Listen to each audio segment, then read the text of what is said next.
بانی P T I نے پاکستان تحریک انصاف کے رہنماؤں کو کہا ہے کہ پارلیمنٹ جائیں اور اپنے معاملات وہاں پر اٹھائیں، تو یہ آپشن پہلے اویل کر لینی چاہیے تھی پاکستان تحریک انصاف کو. اتنی ناکامیوں کے بعد اب آپ نے یہ آپشن پہ گئے ہیں، تو کیا اب اس چیز کا ادراک ہو گیا بانی پی ٹی آئی کو کہ ان کے پاس اور کوئی آپشن نہیں ہے سوائے مذاکرات کے اور سوائے پارلیمنٹ میں جا کے اپنے معاملے اٹھانے کے؟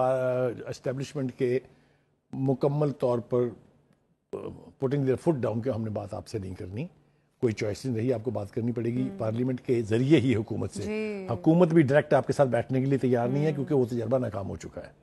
لہٰذا وہ کہہ رہے ہیں کہ پارلیمنٹ میں آئے، پارلیمنٹ کی کمیٹی بنے گی. آپ کو یاد ہوگا حکومت نے ایک پارلیمنٹ کی کمیٹی بنائی تھی ایاز صادق نے کہ جائیں ان سے جا کے بات کریں، جنہوں نے مولانا فضل الرحمان سے بھی بات کی تھی. ان سے آپ نے بات کرنا مناسب نہیں سمجھا، ان کے بلائی ہوئی میٹنگ میں آپ گئے نہیں، اور جب گئے تو وہی مطالبات آپ نے وہاں بھی رکھے، تو کیسے کوئی نتیجہ نکل سکتا تھا. لیکن آپ نے مذاکرات کا راستہ اختیار کرنے کی بجائے راستہ اختیار کیا کیا؟ جی آپ نے پہلے تو 3 مرتبہ ناکامی ہوئی آپ کو اسلام آباد چڑھ دوڑنے کی. جی کبھی آپ نے بہانہ بنایا جی ہمیں تو سپریم کورٹ کے حکم کا پتہ ہی نہیں چلا کہ اس وقت انہوں نے دیا تھا کہ F9 پارک پہ آ کے بیٹھ جائے، لہٰذا ہم نے تو جا کے ایسی تیسی کر دی، شہر کو آگ لگا دی، ہم ڈی چک تک پہنچنے میں کامیاب ہو گئے، بڑے بڑے بلند و بانگ دعوے کیے گئے. یاد ہے آپ کو؟ پھر دوسری دفعہ جناب موصوف یہ علی امین گنڈا پور صاحب ہے. گنڈا پور صاحب کو میں بگاڑنا نہیں چاہتا اس لفظ کو، اس لیے کہ یہ ایک باقاعدہ قومیت ہے اور قومیت کی ہم احترام اور عزت کرتے ہیں. لیکن یہ علی امین بھائی صاحب جو ہیں، یہ جب پچھلی دفعہ آئے تھے اگر آپ کو یاد ہو اس سے پہلے، تو 7 گھنٹے کے لیے کہیں غائب ہو گئے تھے، یاد ہے نا آپ کو؟ بالکل.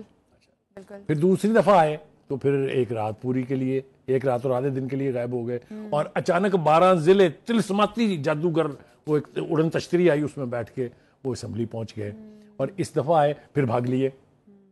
دیکھیے ایسے ایسے شواہد موجود ہیں. بی بی کہتی ہیں کہ میں جب وہاں اکیلی کھڑی رہ گئی، کوئی تھا ہی نہیں.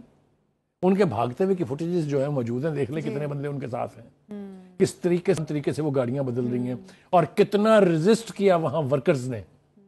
علی امین گنڈا پور کو بوتلیں ماری ہیں پانی کی بھری ہوئی انہوں نے، اور ان کے اوپر گندی گالیاں دی ہیں علی امین گنڈا پور کو ان کے اپنے ورکر نے کہ کہاں بھاگ رہے ہیں، ہمیں اس جہنم میں چھوڑ کے آپ کہاں جا رہے ہیں.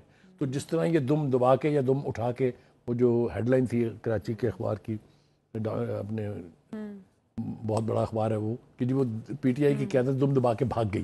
آپ نے کیا یہ. آپ مجھے یہ بتائیں کہ آپ نے یہ اعلان، میں نے تو نہیں کیا تھا کہ ہمارے 15 دن کے بعد آ کے جیل توڑیں گے اور خان صاحب کو لے جائیں گے ساتھ.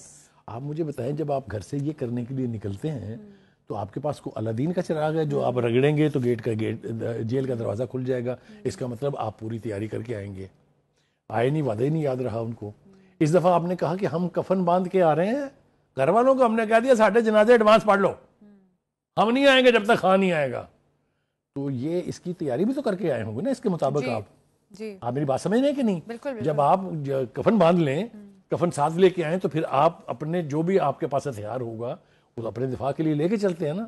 اسی سے خرابی ہوئی ہے ساری پیدا، جو چاہے وہ رینجرز کے لوگ شہید ہوئے ہیں، چاہے پولیس کے لوگ شہید ہوئے ہیں، چاہے ان کے بقول وہاں پر ورکرز کو جو پہلے سینکڑوں، پھر درجنوں، اور پھر 278. وہ کھوسا صاحب میرے دماغ سے نکلتے ہی نہیں ہے کہ ایک ایسا شخص جو ایک اچھا خاصا وکیل ہے وہ اتنی بڑی بڑ مار دے گا بغیر کسی جواز کے، بغیر کسی پروف کے، کہ 278 لاشیں پڑی ہوئی ہیں وہاں پر، اور چیف منسٹر جو ہیں کے پی کے انہوں نے تو ان کے لیے کمپنسیشن. بالکل وہ یہ کہہ رہے ہیں کہ لوگ بھی ہمارے مارے جا رہے ہیں، مقدمات بھی ہم پہ کیے جا رہے ہیں، اور دوسری جانب کہہ رہے ہیں کہ حکومت سے جو مذاکرات ہوں گے ہم پر امید ہیں. اب آپ مجھے یہ بتائیے، تو ایک طرف حکومت پہ ملبہ بھی ڈال رہے ہیں. تو کسے وکیل کریں، کس سے منصفی چاہیں، کس کی کس بات کا اعتبار کریں ہم؟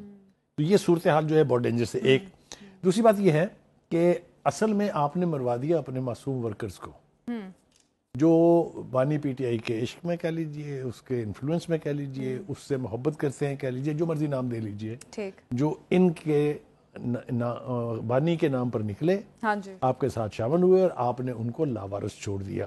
پہلی بار نہیں. بالکل. نہ صرف یہ کہ انہوں نے چھوڑا، بانی پی ٹی آئی نے خود 9 مئی کے لوگوں کو چھوڑا. دعوے سے کہہ رہا ہوں، وثوق سے کہہ رہا ہوں، اور یہ بھی بیان کر چکا ہوں کئی دفعہ کئی پروگراموں میں کہ ان کے جو ماں بہنیں بیٹیاں عدالت میں پیشی کے لیے آتی ہیں، ذرا کبھی ان کے قریب کھڑے ہو کے سنیں تو صحیح وہ کہتی کیا ہیں. تو یہ بھی ایک رواج ہے کہ لوگوں کو آگے کر کے مروا دو اور بعد میں ہاتھ جھاڑ کے کھڑے ہو جاؤ کہ جناب ساڈا کی قصور ہے. یہ بھی میں نے آپ کو 2 مثالیں دے دی ہیں، لیکن اس سے پہلے جو کچھ وزیر آباد جب لانگ مارچ ہو رہا تھا اس میں جو کچھ ہوا وہ آپ کے سامنے ہے. اس کے بعد جو 3 دفعہ اسلام آباد پہ چڑھائی ہوئی وہ سامنے ہے. 2 دفعہ موصوف لاہور میں آئے. آپ نے دیکھ لیا کہ صوبے کو صوبے سے لڑانے کی یہ بدترین سازش نہ ماضی میں کسی نے کی ہے اور مجھے توقع ہے کہ مستقبل میں بھی کوئی نہیں کرے گا. آپ دیکھیے ٹینشنز کم نہیں رہی. بلوچستان بہت ٹینس رہا ہے, ایک وقت میں سندھ بہت ٹینس رہا ہے, لیکن کبھی آپ نے سنا کہ ایک صوبہ دوسرے صوبے کے اوپر چڑھ دوڑا ہو؟ کبھی آپ نے سنا کہ کوئی چیف منسٹر کہہ رہا ہو کہ میں بارات اور ڈھول لے کے آؤں گا؟ آپ کون سی دنیا میں رہتے ہیں؟ یہ آپ کی کون سی سیاست ہے؟ یہ کون سی جمہوریت ہے؟ یہ کون سی اخلاقیات ہیں؟ تو جب آپ ہر چیز سے ہٹ جائیں گے تو پھر آپ کے ساتھ لوگ آہستہ آہستہ آپ کا ساتھ چھوڑیں گے. دیکھیے نا, وہ لوگ جو ایک آواز کے اوپر ہزاروں کی تعداد میں جمع ہو جاتے تھے, وہ 3 صوبوں سے اب آپ کو پہچاننے کے لیے تیار نہیں ہے کہ نہ آپ کا قصور ہے نہ میرا قصور ہے. یہ آپ کے فیصلوں کا, آپ کی پالیسیوں کا قصور ہے. تو ایز آف ٹوڈے صورتحال تو بہت گمبھیر ہے. اب آ جائیں جناب. اچھا بخاری صاحب, اب یہ مذاکرات والا ایک دور تو چلیں شروع ہونے کی پاکستان تحریک انصاف امید ظاہر کر رہی ہے اور شاید کوئی اچھی آؤٹ کم بھی نکل آئے ان کے لیے, یہ تو آنے والا وقت بتائے گا. لیکن بخاری صاحب اب جس طرح سے ہم کل چارج شیٹ کی بات کر رہے تھے فیض حمید کی, فیض حمید سے تقریباً بتا رہے ہیں کہ 50 سیاسی جو کارکنان ہیں, سیاستدان ہیں, ان کے رابطے تھے اور ایون بانی پی ٹی آئی سے بھی رابطے رہے ان کے. بانی پی ٹی آئی اریسٹ بھی ہو گئے, اس کے بعد بھی ان سے ایک کانٹیکٹ رہا ان کا. تو یہ آپ کو کیا لگ رہا ہے کہ آگے بانی پی ٹی آئی کے لیے کتنی مشکلات پیدا ہو سکتی ہیں؟ کیونکہ پی ٹی آئی تو کہتی ہے کہ فیض حمید کے خلاف چارج شیٹ فوج کا اندرونی معاملہ ہے, ہمارا اس سے کوئی تعلق نہیں ہے. تو دیکھیے یہ آپ نے بہت سینسٹیو سبجیکٹ چھیڑا ہے. میں کوشش کرتا ہوں ذمہ داری سے اس کے اوپر بات کرنے کی. پہلی بات تو یہ ہے کہ ہمیں یہ طے کر لینا چاہیے کہ فوج بحیثیت ادارہ کبھی سیاست نہیں کرتی. کچھ تالا آزما ہوتے ہیں جنہوں نے ماضی میں جو ملٹری ڈکٹیٹرشپس ہمارے ہاں رہی ہیں, وہ رولنگ الیٹ جو ہوتی ہے آرمی کی, اس میں سے کوئی ایک جو ہے وہ ایڈونچر کے لیے جاتا ہے. ایز اے انسٹیٹیوشن فوج کا کوئی قصور نہیں ہوتا اس میں. یہی صورتحال اس دفعہ بھی تھی. پہلے یہ دونوں حضرات اکٹھے تھے نا جناب. بانی پی ٹی آئی کو لائے کون تھے؟ بولے نا کون لائے تھے؟ آپ جانتے ہیں کون لے کر آئے تھے؟ آپ بتا دینا ذرا ناظرین کو اپنی زبان سے. میں نہیں بتا سکتی, آپ بتا دیں. جناب باجوہ جناب فیض حمید تھے نا. 2018 کا جو ایڈونچر ہوا تھا الیکشن کے اوپر, جو شب خون مارا گیا تھا, سب کچھ آپ کی میموری میں بھی ہے تازہ, میری میں بھی ہے تازہ. لیکن اس وقت تک تو سارے ان کے جرائم کٹھے ہیں. لیکن پھر ایک سٹیج آئی جب جناب باجوہ صاحب کی خواہش تھی کہ ان کو ذرا ایک آدھی ایکسٹینشن اور لے لینی چاہیے, اور فیض حمید صاحب کو جلدی تھی کہ میں نے تو آرمی چیف بننا ہے, اور وعدہ بھی کیا ہوا تھا اس وقت کے پرائم منسٹر نے. میری بات سمجھ رہی ہیں آپ؟ جی. یہاں سے ان کی راہیں جدا ہوئی ہیں. پھر اس کے بعد جناب فیض حمید نے جو کچھ بھی کیا وہ فوج کے خلاف بھی تھا, وہ سیاست کی بنیاد ہلانے کے لیے بھی تھا, وہ انسٹیٹیوشن کا غلط استعمال بھی تھا, وہ جو آپ کو ایکسیس ہوتی ہے انفارمیشن کو, اس کو آپ ایک پیرلل سسٹم چلانے لگ گئے تھے while you were still in uniform. بالکل. جب آپ پشاور کے کور کمانڈر ہو کے گئے اور اس وقت بھی آپ سیاست کر رہے تھے. آپ ریٹائر ہونے کے 5 سال بعد تک سیاسی بیان نہیں دے سکتے, سیاست کرنا تو چھوڑ دیا.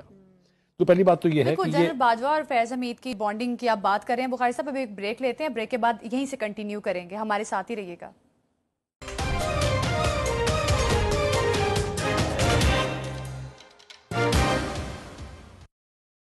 YouTube پر گوگلی نیوز دیکھنے کے لیے youtube.com کی سرچ بار میں googly news T V type کریں. گوگلی نیوز کے پیج پر سرخ رنگ کے سبسکرپشن والے بٹن پر کلک کرنا نہ بھولیے. YouTube پیج پر اپلوڈ ہونے والی ویڈیوز سے باخبر رہنے کے لیے بیل آئیکن پر کلک کیجیے. آپ کو ہر نئی ویڈیو کے بارے میں نوٹیفیکیشن موصول ہو جائے گا.